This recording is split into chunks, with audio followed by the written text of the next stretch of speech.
Good afternoon, hello, and welcome to Gundam Customs review of Boku no Hero, episode 11. The episode starts off with a review of last episode, practically saying Midoriya and Minato got all the villains into a whirlpool and stuck them all together. Then it goes to the opening credits, which I really do like. I've said this last review as well for the episode, so going on. The new stuff begins with Midoriya, Minato, and Asui getting to the shore of the shipwreck zone, in which they see the plaza. And with the plaza, they kind of just say, like, we should get over to the exit and help everyone else, and then kind of like you see Aizawa-sensei fighting some of the smaller villains. Now with this, Midoriya is more or less like we should stay back, watch Aizawa-sensei, because the plaza's in the way of where they need to go, and all the villains are at the plaza. So, or at least this is what I'm getting from this. Now with this, you go over to Todoroki, who just got done freezing a whole bunch of villains, and goes over to two villains, one from the back, one from the front, and freezes them both, kind of making the bird-looking one fall to the ground. And then he interrogates them to find out why they are doing what they're doing. Now with this, it goes over to Momo, Kyoka, and Denki, whom are fighting a whole bunch of villains as a team. Now, with this, you find out all three of their quirks, which Denki's ability is electrification, which practically electricity shoots out of him, and he can be like a human stun gun or zaps everyone. Now with this, Kyoka is the earphone jacks. So she uses her little earphone jacks that are her ears and puts them to her boots to make her heartbeat, which is pretty loud, more like a banshee scream, which knocks the opponents down to the ground or destroys stuff. And then we find out Momo, who has the ability of creation. She breaks her clothes actually doing this to make a large thing, and she mentions she can alter her clothes, so there's a fan service scene there.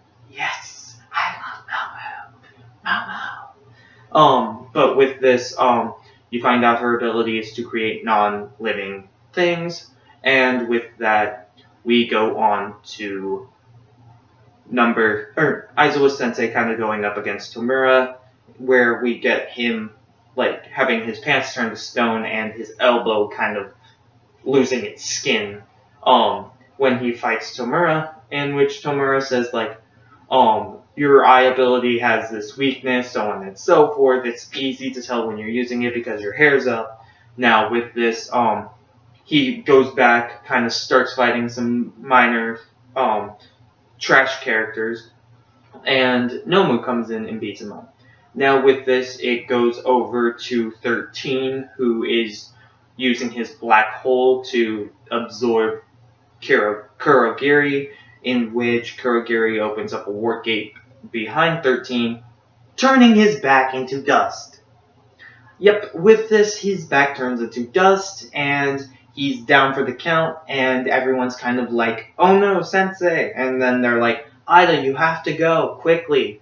And with this, Ida kind of just starts to run for it, and as Kurogiri's about to send a warp thing to send Ida to who knows where, maybe the beginning of the starting round, but with this, Shoji actually jumps over it, the guy with the 6 arms, jumps over it and kind of takes the thing in general and puts it to the ground as Uraraka sees the neck brace of Kurogiri and uses her zero gravity to throw what she thought was his physical form into the air, which she was actually correct. Now with this, Ida gets out of the building and Kurogiri mentions that this is game over, oh no, this is bad. All the pro heroes are going to be here.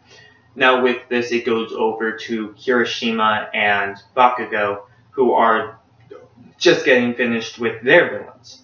Now with this, Kirishima mentions that they should go help the less offensive people in their class to keep them from being like defeated. Now with this, Bakugo's like, if the villains are just as bad as these guys, as he just takes down this chameleon guy, they're all going to be okay. Now with this, Kirishima mentions how Bakugo isn't as like die die die die die die die die die as everyone kind of suspects of him. He's more calm and collected when it comes down to combat. But then he kind of starts barking at Kirishima, and he's like, yeah, see? More like that. And then he kind of just is more like, okay, let's go help our friends, as he turns his ability back on.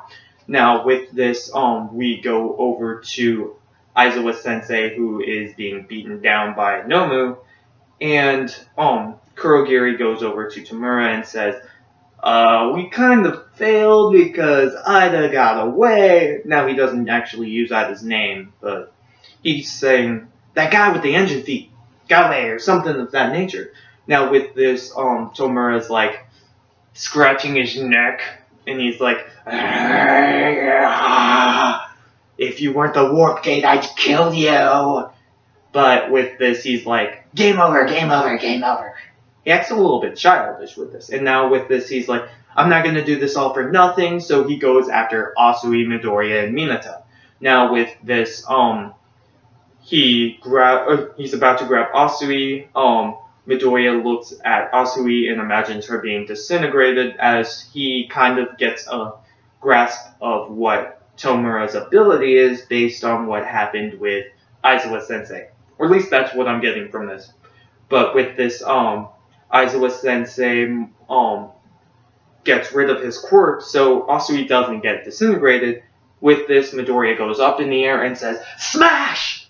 And with that, you get a shockwave and mass destruction. And you find out that Midoriya doesn't break his arm. Yes, finally. Now with this, the downside to this is that Nomu, the big crow thing, is actually in the way and is not even like moved by this attack. So with that, Nomu is about to kill Midoriya, as Tomura is about to kill Asui and Mineta, and boom! The door goes down to the place, and All Might appears, and that's the end of the episode. Now, with this, it goes to a small little credit scene where it shows, like, a clip for the next episode, where it shows, All Might versus Nomu. I actually want to look at that fight, because that's gonna be pretty fun to watch. But, with this, I hope you guys liked the video. Give me a thumbs up if you did. If you have any comments, concerns, I would like for you to put them in the comment section below, because I really do want your guys' feedback. And with this, I'm actually going to do my first character discussion today, so look for that later on today. And with that, I hope you guys have a custom day. See ya. Bye.